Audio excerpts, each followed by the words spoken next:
had some pretty high expectations, I think, for the jet from ourselves, who knew what it could do.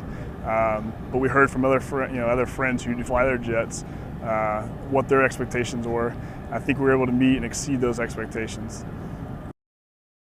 One of the guys I get to know here flies Eurofighters, and so we just got done talking about each of our jets and the fact that we got to fly these last 3 weeks together.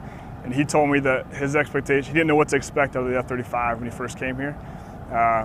And so after week 1, he started realizing how much we could do. And then by week 2, once he started seeing how many SAM takedowns and going deep, as he called it, downtown into the mez, and be able to take those threats out, he realized how much this jet can do. So I think across the Air Force and across our global partners, we've been able to show that this jet really can do a lot of things that we've said it can do.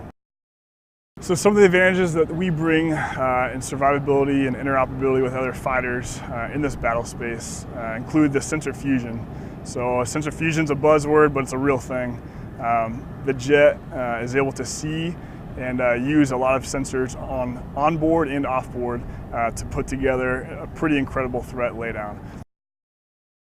The situational awareness that it provides to the pilot is absolutely incredible, and being able to use that helps us survive, but also helps others survive. So we're able to find those threats, we're able to pass those threats to other 4th Gen assets, and oftentimes we're able to work with them to target especially SAM systems on the ground where we're able to use their bombs, help them be more survivable, and us be able to use our low observability, our stealth technology, and get in there closer to get those that threat laydown. We're working here at Red Flag with our global partners, the Australians and the Brits, some of our closest allies.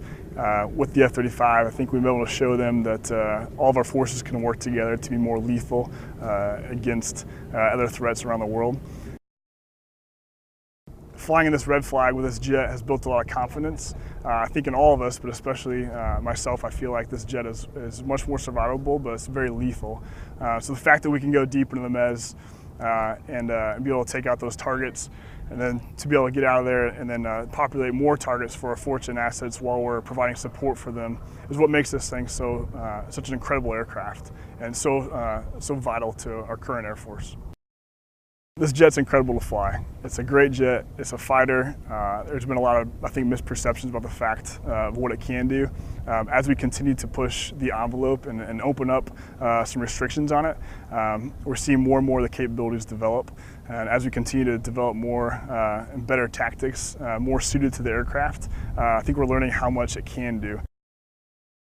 Up to this point, we've really been limited by the fact that we're still testing so many things out, and so we've been learning what the aircraft is good at and what it's not good at. We're passing that data back, and we're getting a better jet for it.